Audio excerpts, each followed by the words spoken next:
That's a bit early, Mark. I'm still swallowing. Thank you. You could, if you've come into that as the only thing I've just said, that's quite a bizarre thing to come into. Anyway, I'm Kevin Morris, and welcome from the 9 Years welcome the 9 Years podcast team to the 2018 Don's Trust election candidates interviews. Going well so far. This one, I think I've just made a strange introduction. But anyway, we're joined by the latest candidate. It's Mark Brewer. Hi, Mark. How are you doing? Good afternoon. Very well, thank you. Good.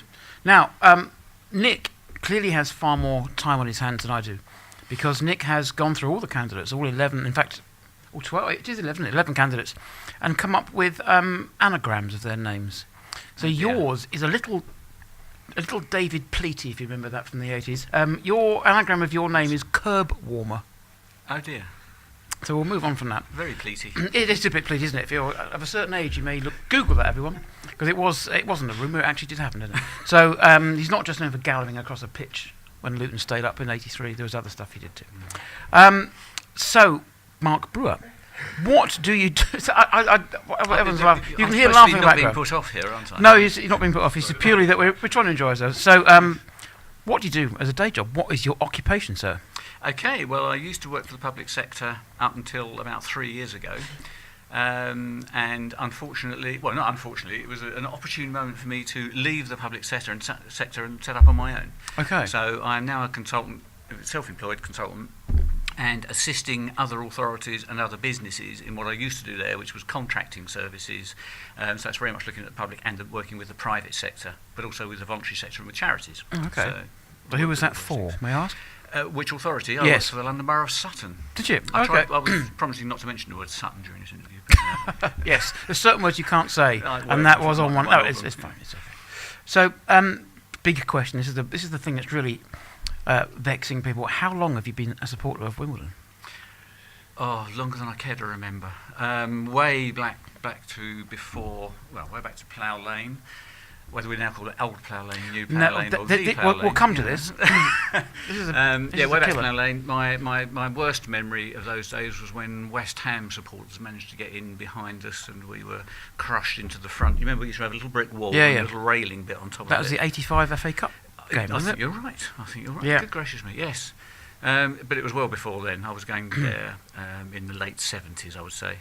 Then I did have a little short break when I first married, and I had, well, I didn't, but my wife had twins. Right. And I felt it was very unfortunate to sort of say, right, well, over to you, I'm going to football now. Yeah. And I had a very short break there as the twins were growing up to about a year old, and then I thought it was fair enough to say over to you.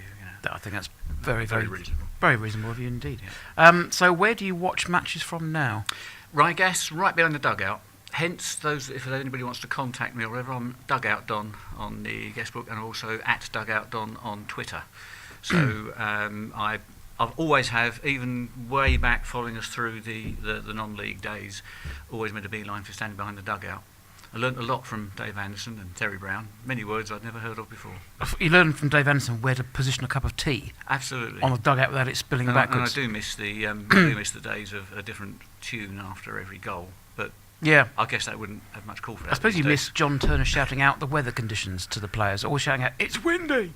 Obviously, I stand behind Mark. This is not, doesn't matter, but I do stand quite near you. So you stand near my friend Mickey Donegan, of course. You're near him. Yes, Anyway. yes, a whole group of us. Mike, if you're watching, Carlton Fairweather FC 97-98 season, we'll never lose that memory. Anyway, so on to the proper questions. So, in your manifesto, you've talked a lot about your work background. Because I knew the answer to the question I asked you, of course. Can you explain what roles you had? I know you're talking about contracting, and how you see those skills as being transferable to being a member of the Don's Trust Board. Absolutely. It's a long-held belief of mine that I think the club has grown amazing achievement. I'm sure everybody said that, but it has been over the years, and it's a story that probably isn't told enough, and we could probably milk a little bit more out of that, about the story of how we've gone through. But the only thing is, I think we've still got basically the infrastructure and the work ethics and the way we used to work back in Ryman days. And I think probably, or my view is, I know my view is that that infrastructure does need to be reviewed. So I'm not saying, I've seen all the hashtag vote for change. I'm not necessarily voting entirely for change, but I do think we perhaps vote for challenge. Let's have a look at what we've got now. Let's have a look at the infrastructure. Let's have a look at how we're set up, and perhaps tweak a few bits and pieces, because I think that's overdue. Because that's been a theme that we are, obviously, let's not be unfair on the Cherry Red Record Stadium. It's a non-league ground, isn't it? I think no one's going to deny that. It's a non-league ground. We've got a League One team, and we've got a non-league ground, and we've got people who are running the club who have pretty much haven't potentially been involved in football all that long. You haven't got directors coming from other clubs. This is fans. This is the difficult thing, isn't it? If that dividing line between you're a fan and you're a board member, other clubs don't have that, because whoever owns Arsenal, they're not Arsenal fans, and there's no reason why they should be. But with ours, you're a fan of the club, and you're an employee of the club, and you're elected onto a board to represent the club. It's a difficult situation to be in, isn't it? It is a difficult situation to be in, but what is really interesting about this election and the number of people we've got standing, which is absolutely great again, is that actually we've all got the same interest. It's not like a political election. It's actually an election that every one of us is actually staying there, where we've got the interests of the club at heart, we've got the objectives, we've got the aims, we all want to be in a similar place and want to be making the same actions to keep the club great. So whilst there may be different aspects to what we're looking at, I probably tend to look at the club more as a whole. I'm not focusing on the academy, the foundation, the ladies and girls. I'm not focusing on any one particular area. I think the club is the club. And we're actually looking to move that club, perhaps tweaking and perhaps getting a little bit more professionalism in some of the areas. As you've just rightly said, we've probably got mostly the same people that have been around since day one. I'm not saying that's a bad thing, but it may well be that we need more people around in certain areas and with different interests and with different ways of going forward. Sure. Okay, thanks for that. Good answer. In terms of volunteers and volunteer fundraising, you've asked for greater accountability in that area and how that's the fundraising is used. So what's your understanding of how fundraising looks at the moment? Do we budget for a certain amount, or do we push towards a specific purchase of a specific thing, or what would you prefer the way it happens? And we talked earlier with Hannah about with volunteering. It's great if someone puts a hand up and says, "I'd like to do that." That's great. If there's not enough volunteers and you're kind of asking people to volunteer, then that's not volunteering, is it? By its dictionary definition. No, and the reason I put that in my manifesto is the club is accountable in terms of the amount of income, and you can look on others do fantastic work of the treasury of the club and the financial. We can look and see how much money we've got coming in. We can look to see, in some cases, where it's spent. But that's where I meant by accountability. It's looking at the priorities of where that money actually goes, and that is very much, as you said in my manifesto, that's my background. It's actually, are we getting? I don't like using cliches and these sort of things, but there's a 50p fine for every cliche, but go for it. We've only got £4.50 so far. I can afford 50p. Go on then. I'll be getting the best bang for our buck. Oof, that's a pound though, isn't it? That's a fiver. That's a fiver. I better stop there then, I think. I can't afford it anymore. As long as you don't say "we go again." No, I'm not talking about flagpoles and running things up or anything. No, would you like not? That, That would be very kind of you. No. So again, the question of I've asked this question before, but I'm interested in different answers from people. Is that with volunteering? Let's say I volunteer my time to do this because I'm a journalist. This is oddly, everyone, this is actually my job. And other people may be catering experts, and they could be volunteer to do catering or whatever. But if those job skills are not required by the volunteer database, and what they actually need is a program seller or someone to paint the terraces or whatever, where does that fall in? Because you think, well, I want to volunteer, but I only really want to do that. And if that's not available, I don't want to do anything. But then you've got people who are chartered accountants and are very well respected business people selling programs or sweeping up. So how does that work?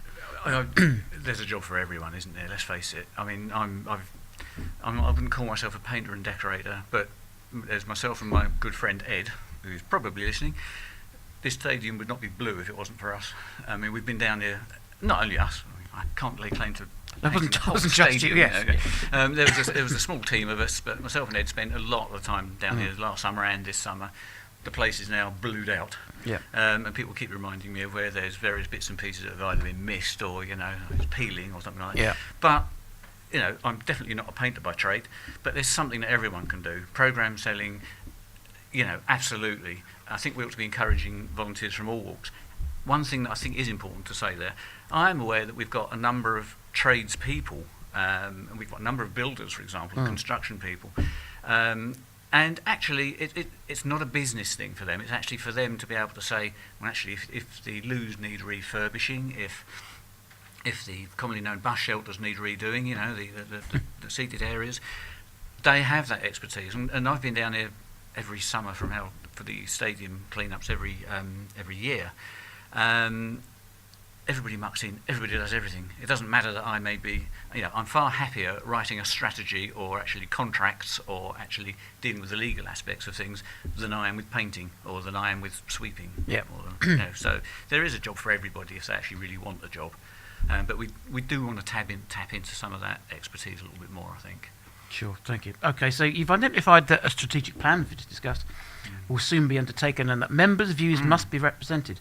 So how does this look in practical terms? Do you think members' and fans' views are currently being taken on board as much as they perhaps should be? No, I don't. I was, sadly, you bear things by experience, don't you? And I've said I stand around in the right gas. I actually much prefer standing at a football match than I do sitting. It means I can move about a bit. Yep. Which was certainly last night. I think I'm still wringing out my underwear from last night. It was absolutely awful. But Rygas is, can sometimes be where the way the roof is over, that sort of thing can be very similar. But I prefer walking around during a football match and chatting to those around me. As if you stand behind me, you probably notice we're always chatting over there. And I think that's where the views come from. And it was sad about a month or so back now, where we had a group of, I think was it the Dutch contingent? Yes, they were, yeah. And an idea that I've been toying with for quite some time is club ambassadors, and where it would have been ideal to have had a person from the club standing with that group of people to explain to those that normally stand there that, well, actually this is what we're doing today. Welcome our new colleagues and friends. They've come to watch the match and this is a little area for them. It would have been good if something had gone out beforehand about that, but we can do stuff like that a lot better. And club ambassadors, I'm sure we'd get volunteers for that. Where they could actually help out in particular areas on particular days, explaining things, talking to some of the fans that are in those areas. Yeah. So is that where perhaps an now retired player could have been that club ambassador? Could be John Mayne or whoever. Well, and of course, retired players like John are around quite often. Yeah. We've had loads of them down here a little while back, and over at the Old Ruts event a few weeks back. Loads of them love to get involved. We talk about our club legends and things. I mean, at the end of the day, some may be club legends, some may be not quite as high up in that category, but they're still very much involved. And we speak to them on Twitter and what have you. They're always looking out for our results, and they're always looking out for us, and they respond. So it shows that they're still engaged. Excellent idea. We're surrounded by them. If you look around the walls around here, there's all kinds of players, and from you forget. Not so you forget the likes of the Quinns and Goodlifts, who did a great job for us, and the Butlers, the Butler brothers, as we like to call them here. Anyway, but I maybe that's. If we can just persuade Mickey Haswell to keep his shirt on, then Yes, that's tricky though, isn't it? Butler brothers, Buttle. No, they don't, but it's fine. But they were, but not they were brothers anyway. But anyway, so we've got questions coming in from members. We've got one from last week. From Michael Hayes. Michael, thanks for your question. The question is, your manifesto, Mark, rightly stresses the importance of fundraising. What strategy will you have for raising the large amounts of money that will be required over the next few years? And I'm thinking here more of funding over and above what may be raised from the likes of bank borrowing, share issues, naming rights, etc. What else can we do? I think as a club we're a little bit insular sometimes, and I think the club supporters and fans have actually have been tapped many times for as much as they can afford, and various ways of getting bits out, whether it's a blue and yellow club, whether it's a whatever club or a business club, or I think we ought to be spreading that net far wider. It's going to be interesting with our new home, which isn't going to be that far off now. I would hope, and sometimes I've been asking these questions of current Don's Trust members, and sometimes I get the answer, we're doing that, which puts in my mind then a question of communication. Why don't we know? Why don't we know about it? Because I was told the other day we are already engaging with I put it in my manifesto, with schools and businesses all in the new area that we're going to. We've really got to tap into that for some of the fundraising. And I'm not talking about the big stuff like naming rights to stadiums and things like that, because I would rather hope we have someone within our midst that is really looking at that earnestly right at this very moment. Yep. But I am talking about some of the smaller areas, but not necessarily smaller amounts of money. We should be able to be getting some stuff from the local area that we're going to. Yeah. But let's not forget our existing fan base in terms of where we are at the moment, the community we're in at the moment. Let's take them with us. You know. Sorry, what's happened there? So we've had a weather interruption. I thought someone had switched on a shower. Actually, that's the rain. Good grief. Oh, that's all right. I'm used to that. That's after done last night. Well, what's interesting, isn't it, that you're looking at people's jobs and whether they can fit in and whether they are. There's things going on we don't know about. We do have surely the most middle class fan base, because last night on Facebook there was a disagreement about how last night's result was, what it meant, and there was two people arguing in Latin, which I thought was quite nice. Good gracious. But it's very handy that Facebook Translate did a very good job. It just translated it back into Latin, which is quite funny. Anyway, so Stuart, you have some viewer questions. We have two so far. We do. Yeah, we've got two. So, got the first one from Mark Jones. Do you think it's appropriate for football club board members to propose a candidate standing for election to a role that is for a position to oversee the football club board? Can you run that one past me again? There's lots of boards and suggestions Of course. in there. So do you think it's appropriate for football club board members to propose a candidate standing for election to a role that is for a position to oversee the football club board? So an FCB suggesting a candidate for the Don's Trust board to manage that person, if you like. Yeah. Okay. So we're talking about proposers and sponsors and that sort of thing. And hence there was a question when this all started up a week or so back when people were saying, well, we don't know who the proposers and who the seconders are and that sort of thing. I don't think that's a problem. I mean, one of my proposers is Eileen Samuelson, but I don't think that particularly carries any particular weight anywhere or why that would be an issue. And my other proposer is Tom Adam, who was a previous member of the board not that long ago. So, no, probably I don't. And it shouldn't, in people's minds, I don't think, carry any particular significance, other than sometimes it might seem that there is a movement again, because sometimes we're accused of being a little bit cliquey, aren't we? Yep. So, sometimes I can see people may sometimes think about that in terms of, oh, okay, it's the same old few that are proposing or seconding the same old few, but hopefully, no, we can get over that. Okay, thank you, Mark, and thank you, Mark, for the question. Stuart. Okay, so we've got one more question coming through after this. So the second question, and Okay. now I've got three. From Brett Neal. Question, would you feel comfortable standing up against views that you may not agree? There are views that the football club board shoots down people's opinions, so do you feel you're strong enough to stand up for what you believe in? Yes, absolutely, because I mean that's almost been my bread and butter, not only within my full-time work, but actually now as a consultant. It's one of the things that when I go into businesses, and there's no point in me doing my job if I'm not actually sitting at board meetings and saying, look, this is what I believe. I'm standing up, I'm saying, you're proposing this, I'm proposing that. Okay, we may be able to meet in the middle, but apart from that, I'm saying that this is the way I believe the way forward. So, I mean, in a way, that's part of my job at the moment. I'm forever meeting club boards and what have you. Thanks, Brett. Yeah, good question, Brett. One last question before Great we go answer. to the 89 seconds. Yeah, so Lawrence One more Lamb, question. Lawrence. who's still here every afternoon. Lawrence, you've not fallen asleep Good yet, I afternoon, do. Lawrence. Yes. So Lawrence is asking a question. The Don's Trust held a meeting at Wimbledon Brewery for members a couple of seasons back. How important is it for the Don's Trust to have open meetings around the borough to engage more people? Excellent. Yeah, I think it is very important. We had obviously the formal informal meeting at the Prince of Wales a couple of weeks back. Excellent. It's really good to actually get together. So much more can be gained from actually those discussions at those types of events than you're going to get in a formal forum such as the EGMs, SGMs, and all the rest of them. But yeah, I think Lawrence is absolutely spot on there. Yeah, he usually is. Yes, Lawrence, thank you for the question and good answer, Mark. Okay, so we're on to the fun bit now. Is your brain feeling active and kind of up and at 'em? I think Good. Yeah, I think. So this is, for those of you who haven't watched any of the other so far, the original Dons, which is still us, isn't it? Formed in November 1889. It is, of course, November now. Obviously not particularly. It's 100. How many years that is? It's a long time. 129 years. Quite a few. 129.